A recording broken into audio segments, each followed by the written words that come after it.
doing the TEDx thing and being at the lower school really felt like, I hadn't been in that rec room in forever. And so obviously things are like, it's funny to go back when you're however many, I guess in my case, like 30, almost 30 years later, and everything seems so much smaller. And thinking about, like, I remember doing circus camp in that room, and like, or circus after school programs. It was really fun. Anyway, so it sort of like brought me back to that specific room. And then graduation was fun because it's just like the school has improved in like physically, there's better spaces, but it still kind of looks the same in so many ways. And the feeling is still the same. Very fun to see the kids. I think I felt incredibly inspired watching the TED Talks of some of the students. I've actually like referenced one or two things from one of the talks that I really enjoyed. So it's been just really nice to sort of like feel inspired by them. And I think they've gotten so much better and smarter than when I was in sixth grade or whatever. I just was really impressed, and there was a maturity there that I don't think we had at that age, or at least that I certainly don't remember. Like a real sense of pride and community too. That I think it was really fun to see people be like prepare for these and be nervous and like have their kind of. It's very professional in that way. It's like getting to see people have this kind of semi-professional experience is a kind of a thrill to watch, because it's someone who's getting up on stage and doing this big thing, and it's a very adult experience to have to do that, and to be really vulnerable like that. And I was just really impressed. I would have never ever in a million years done that.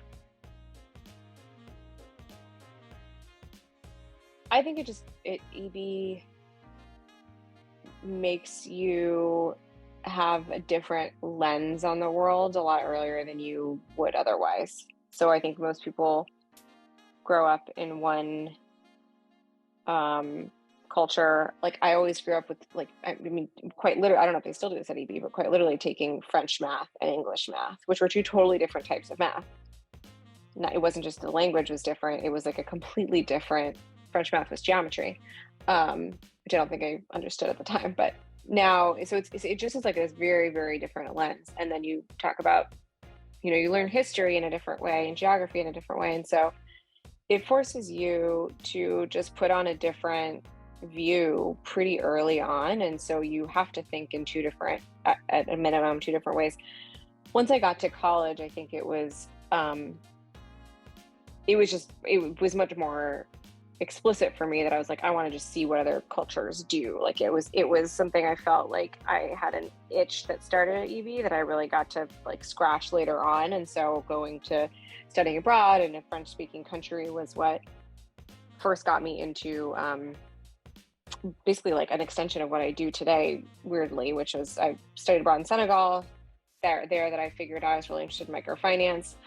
Started like kind of many years later, figured out that I was interested in mobile phones and microfinance, and then so on, and got interested in infrastructure for fintech, for what I do today. So it like certainly set me down that path.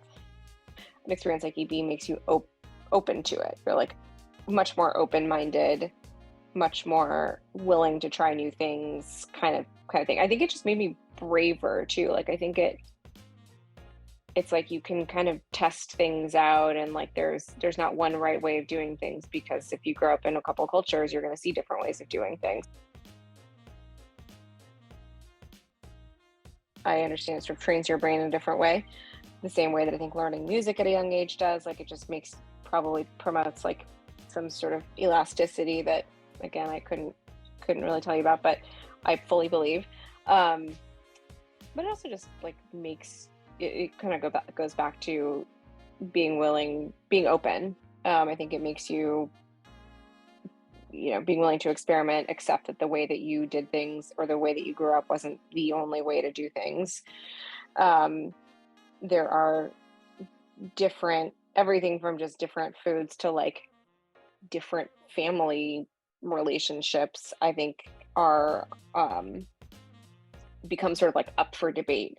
And that simple by simply just questioning them and realizing that your way is not the only way. I think it just opens your eyes to a whole lot of different things. So I think that's what the bilingual education for me was, way more than just language. But the second, like, more practical thing, it gives you access to a different world. It gives you access to cultures because you can speak a language. It gives you access to cultures you can't otherwise, or cultures or countries you can't otherwise tap into in the same way.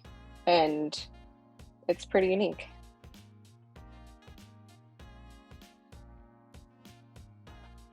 I hope to. I very much hope to.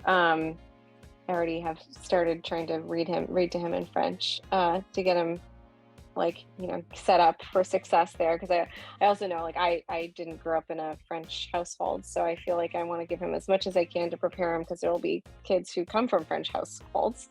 And I would love to send him there. I think it's also just, it's a school that I had a wonderful time. It does not promote, like, what's the right word? It doesn't promote academics at all costs either, which I think is important. It's a good education, good curriculum, but there's a lot of social emotional learning that is important for me to have him, get to be a part of.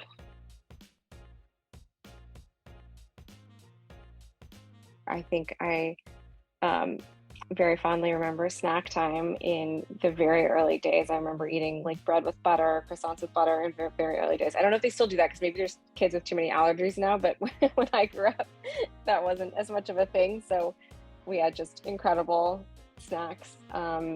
Thierry, who became the head of school for a while, was my kindergarten teacher. I had an incredible first grade teacher, Odile.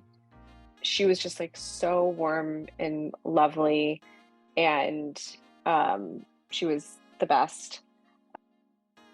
We had a wonderful, what was her name? Madame Marie. Madame Marie. 6th grade or 7th grade. I still think about this a lot. Her philosophy was, you have to learn something, you have to hear something 7 times to remember it. And I still, like, live by that. But I have to think about, I have to, like, ingest or consume something 7 times to remember it. I have no idea if that's true, by the way, but it sticks with me. I remember my 8th grade graduation very well. We rolled down this big hill, and everyone was, like, we were so excited. We felt also very, very grown up at the time, which we were not, now looking back on it. I feel like EB prepared me for, life again, just because life is a lot more, once you grow up, and especially once you go to college, it's like part of your explicit sort of mandate and challenge as an adult is navigating different cultures and different people. And so it does give you that tool set to communicate differently, to just challenge your assumptions a little bit more. I think that's one of the biggest pieces that schools otherwise don't teach you and don't prepare you for.